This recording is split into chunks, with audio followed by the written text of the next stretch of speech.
welcome to a new episode of Dungeon Master 101. I am DMG, your host and instructor for today. Today's topic is going to be teaching new players how to play. If you are a DM that has very little patience, please refer new players to someone else. Nothing discourages a player more than a dungeon master who sighs or rolls his eyes or just treats them like they're inept just because they're a new player. I spent the last 2 years teaching new players how to play at both gaming stores and conventions. Thoroughly enjoy it. I'm happy to say that several of them are still playing that I know of personally, making the game even better. The more players that know what they're doing, the better. So we're gonna go through them a step at a time. Hopefully this will be helpful to you as you add more players to the game. Step 1. Pre-generated characters. Now I know a lot of people think, oh, I'm gonna bring them in about an hour before the game, and we're gonna roll up a new character or use point buy to generate a character or whatever. This is problematic for a number of ways. They don't know what they don't know, which means you're basically teaching them, to use a football analogy, you're teaching them plays before they know how to put on their equipment. So it does them absolutely no good if they don't know what they're actually looking for. So I recommend pre-generated characters. I'm going to provide lots of links down below to several formats of pre-generated characters. There are some that I really like. There are some that they're all very helpful. But one of the things I definitely recommend is, especially as you look at the very last example that I'm going to post up here, is that they have lots of information already on the character sheet. The one that I just showed you looks like a regular character sheet, but it's got all the information. I will point this out as we go a little bit further, but love pre-generated characters because then you can focus on the rest of the game, which is the flow of the game, the mechanics of the game, learning what dice to use. So anyway, I prefer pre-generated characters. I keep several folders of pre-generated characters with me at all times. So that a new character shows up, I just focus on like the big three. Oh, would you like to be an archer, a hand-to-hand fighter, a rogue, a wizard, or a thief? Then as they learn more about the game, they can get into other classes or subclasses or different builds and all that stuff. But for the beginner, I like using pre-generated characters. Love them. Keep them all the time. That way you can walk them through what the character sheet looks like so they get used to that before they worry about other stuff. Okay. Step 2, walking them through the character sheet. Just give them a brief overview. These are your 6 attributes. That's the big deal. Everything goes off those attributes so that when you show them all the little attribute modifiers, they will get that. So a wizard knows he's really smart. He's not going to be super strong, so his athletics is going to be negative something. Point that out to them so that when they think, okay, I'm a wizard, I'm going to be very smart, I'm going to be good at investigation and maybe perception and some other things, you can point that out to them ahead of time. So point out to them that it's alphabetical. A lot of people, will just search back and forth until they find what they're looking for. But if you say, hey, I need you to do an Arcana check, they know, hey, Arcana, that starts with A. I'm going to go to the very top of the thing and look and see what my modifier are.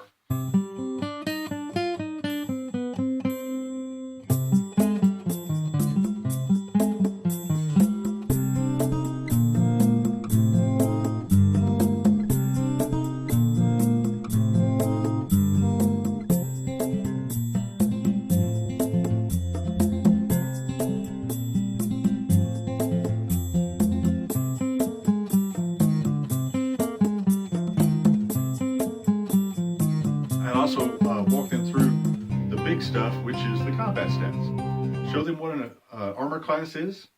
Show them where their hit points are, their initiative modifier, if they have any whatsoever, and then their weapons.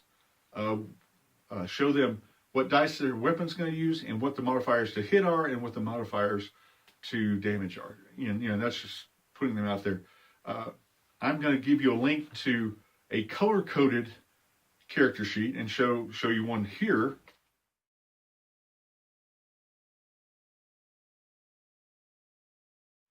if you like those, that helps new characters especially.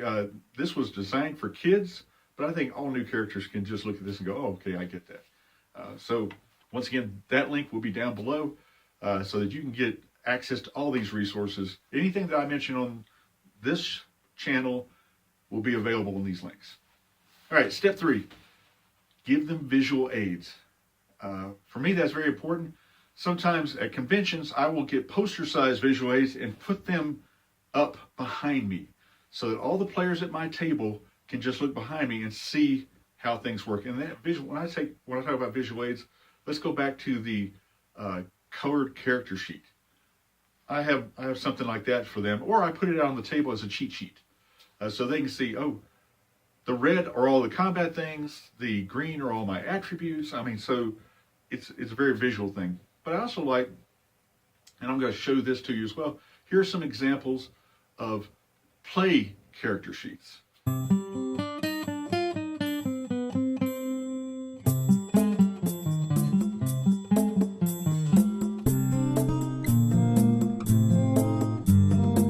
Okay, so those are all going to be available in the link below. I love these because it shows, as you can see on both of those that I showed you, it shows the flow of game, what you do during a round, action, bonus action, movement, you know, and also gives it examples of what interactions are and non-action interactions. So this helps players, and I give these out as cheat sheets. I give them to new players so that they can take it home, they can look at it, you know, whatever. And frankly, if you don't think that these are helpful or if you want to modify them, please feel free to. Whatever helps you teach the game easier, that's all we're worried about. All right. Once we've done that, here's some examples of dice keys. Because one of the things I found is nothing frustrates a character more than go, oh, this says a 1d8. What is that? And because they have all this dice out in front of them, they don't know what they are.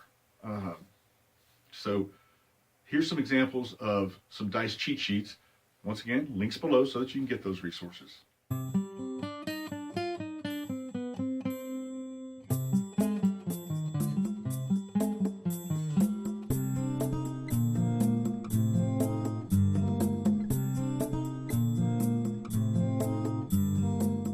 Okay, so now your players have an idea of what dice, and they can even put them in order so that they know that the smallest one's to the big one, all that other good stuff. Now that being said, step 4, bring some extra supplies. Most people, when they first show up, they don't have any dice. So have some extra sets of dice so that they can borrow them. Don't ask them to go buy a new set of dice if they don't even know if they're going to enjoy the game or not. Have an extra set of dice. Also, if you play with miniatures, have a set of extra minis available. One for each class. So that someone comes up and says, hey, I want to be a halfling rogue like this pre-generated character is. Oh, look, I've got a halfling mini for you to look at. So as you're doing this, they have a more visual idea. And plus they go, oh, wow, I want my own mini. So later on, if they really enjoy the game and they get into it, they'll go buy a new set of dice for themselves. They'll go buy a mini for themselves. But for the most part, you're helping supply all the information that they need, all the stuff for them to get there. All right, step 5, play the game. When I say play the game, just start. I prefer, especially at new player tables, I prefer doing mini adventures. Adventures League has a set of mini adventures for almost every season that they have. We're talking about a 2-hour game, and with beginner tables, 2-hour games probably means 3 hours, just because you need to make sure that you're allowing time to stop and answer questions. They're gonna constantly be asking, okay, how fast do I move? What do these squares mean? I mean, what's the difference between advantage and disadvantage? That's great. That's fine. That's what we're there for. So slow down the game, stop, answer their question. You know, run through combat scenarios so that they know where to look for their pluses for their weapon, what the damage is. Let's go back to pre-generated characters for just a second. Make sure they have spell sheets for their pre-generated characters. Nothing's worse than having a list of spells and they have no idea what they are. What's a cantrip? How many spell slots do they have? All that stuff. make sure that they have a spell sheet for any spellcaster they might have. That just helps the game run a little bit faster. If they don't have a player's handbook, make sure that you have one that they can look at. If not, make sure that they have one of these, the spell book cards for all the spellcasters. Make sure that they've got the ones for that, so they've got all the information. What's the range? What's the duration? Action, bonus action, all that stuff. Anyway, so we're playing the game. During the first half of their first session, try not to use acronyms. What's your AC? I have no idea what an AC is. What's your DC? I have no idea. What's your armor class? And just be able to point that out on their sheets as you're talking about it. So they throw a spell, they need to know what's their spell DC. You're going to go over and show that to them. It's awesome. But also, here's the other thing. Walk them through strategies and decisions. So if they're a spellcaster, teach them to get behind cover to cast spells. Because a lot of people who play wizards I know are out, right, they walk right into the middle of a melee to cast spells, and then they're shocked when the orc reach over and just slaps them and they're unconscious. That also means teaching them the difference between having advantage for something and disadvantage, moving in and out of melees for opportunity attacks, all that stuff. Walk them through these things so that if they say, okay, I'm in the middle of all these orcs, I'm going to make a run for it. Well, are you going to use your action to disengage? Because if you don't, all three of those orcs can swing at you as you leave, and that would not be good. But also, remind them what best practices for their classes are. Half-orc barbarians, keep reminding them, okay, you want to rage now because you will take half damage from this, this, and this. If they're a thief, remind them, you can hide, and if you roll high enough with your stealth, you can get advantage on your next shot, which gives you sneak attack. And then as they're rolling damage, remind them, you have a character within 5 feet of, you have a friend within 5 feet of your target, you get sneak attack for that. So constantly remind them for their classes what good practices are. All right, step 6, last one, ending the session. So as you end the session, be sure and say, hey, you guys did a great job. Even if they didn't, even if they had a hard time getting, you want to give them some positive props, give them a slap on the back, let them know that they did a great job so that they don't walk away discouraged. They walk away going, hey, I really like this. I want to come back and play next week. Or I'm going to go find a gaming store or my own group or whatever. Also, make sure that you have log sheets. For Adventures League, they have log sheets which keeps up with all of their either their advancement points, their treasure points, days, downtime days, renown, all that stuff. The other good thing to do at the end of the session is ask them, okay, did you enjoy playing this class? And let them know, especially with Adventures League, you can change everything about a character until 5th level except for its name. So it can change from a half-orc barbarian to a halfling rogue to a high elf wizard up until 5th level. It can change all that stuff, all its stats, all that stuff. So sit down with them afterward and go, did you enjoy playing the half-elf wizard? Oh, you didn't? Oh, you'd rather be a hand-to-hand fighter? But walk them through that so they walk away with a brand new character that they like. And so that when they come back next week, they're going to be playing that character, which means you have to bring extra blank character sheets. So I know it sounds like you're going to be taking a whole lot of stuff on, but when you're teaching new players, that's the best way to do it. Now, I hope this was helpful. If you have any questions or want to know what I think best practices are, or feedback, or if you have resources that you'd like to share, please comment below.